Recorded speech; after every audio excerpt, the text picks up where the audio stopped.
Are you not worried that some of them might come back to the UK? Are you doing enough to try and screen British nationals who fought for Israel?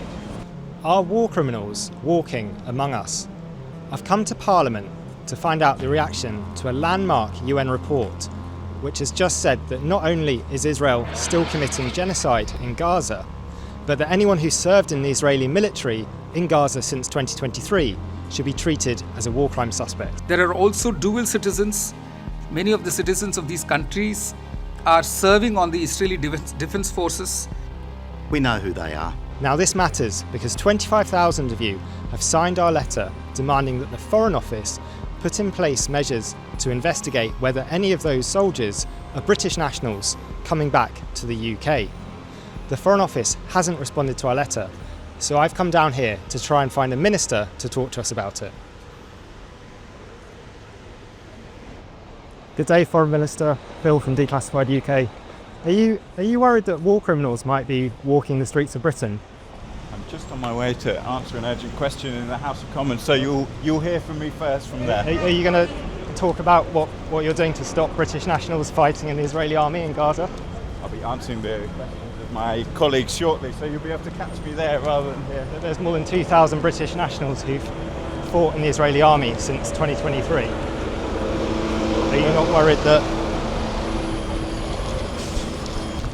not worried that some of them might come back to the UK? Are you doing enough to try and screen British nationals who fought for Israel?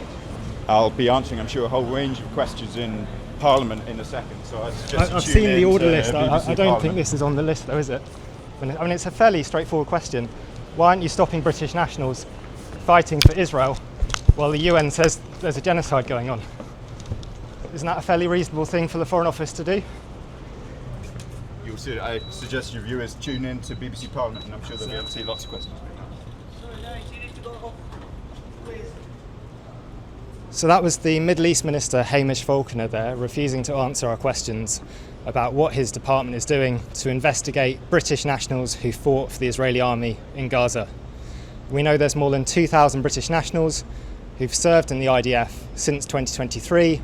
Many of them will have been deployed to Gaza, where the UN has repeatedly said there's a genocide taking place. The UK is a signatory to the Genocide Convention, it's a member of the International Criminal Court. It should, by law, be investigating British nationals involved in war crimes. And yet when it comes to those who fought for the IDF, they seem to be running away from even answering questions about it. Half an hour later, Hamish Falconer was answering questions in the House of Commons. But the debate was about Israeli settlements in the West Bank. There was no mention whatsoever of British nationals fighting for the IDF in Gaza. Even when MPs did ask him to take tougher action on illegal settlements, Falconer resorted to smears rather than engage with the issue at hand. There has to be a policy of stopping all arms trade and military cooperation of any sort with Israel until they end this settlement policy. And anything less than that simply will be just hand-wringing that the Israeli government will just ignore. Madam Deputy Speaker, I'd just like to say that I do not think that the policy of settlements is supported across the whole of Israel. That is very clear in the discussions about the elections that are coming. Just to come back to the point about anti-Semitism, we must be really careful in our language. There are many, many Israelis, and indeed many, many British Jews, who can see the terrible damage done by violent settlements, and we must not tar communities in this country or the whole nation of Israel with the same brush. Although Corbyn had not said anything remotely anti-Semitic, Falconer's attempt to smear him is reminiscent of the Labour rights playbook and was often used by groups like Labour Together, who donated £5,000 to Falconer. While he only became an MP in 2024 and was immediately given a ministerial job, Falconer's family has a long history with New Labour. His father, Lord Falconer, was Tony Blair's flatmate and served in his cabinet. Corbyn was not the only one frustrated by how Falconer handled the debate.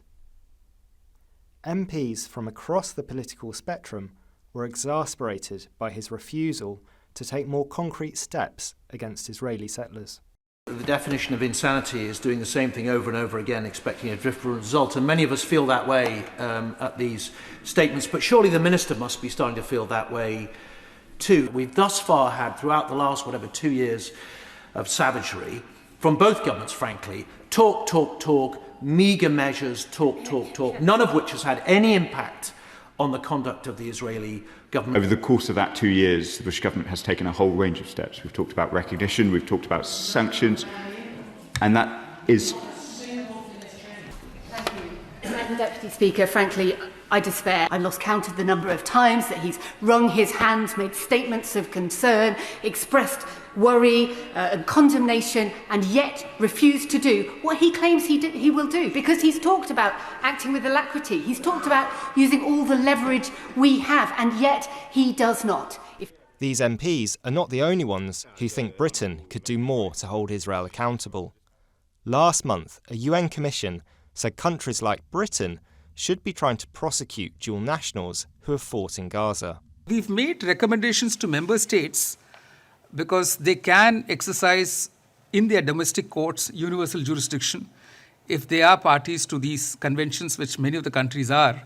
There are also dual citizens.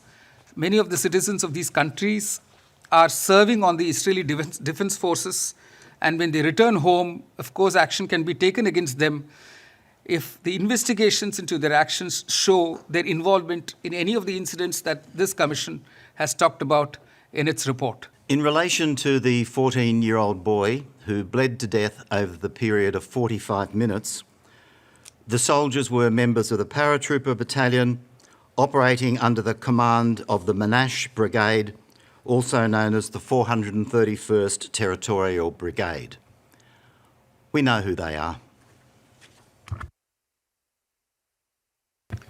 I must also add that we have quoted specific instances of Israeli soldiers filming their own acts, including degrading toys of children or making statements about how they enjoy blowing up schools. While it is for the courts to decide who is guilty of war crimes, there is evidence available online about British nationals who served in the IDF in Gaza. This Briton filmed himself rummaging through women's underwear drawers in Gaza. Another UK national posted footage of himself fighting in Gaza and shared footage of entire neighbourhoods being blown up.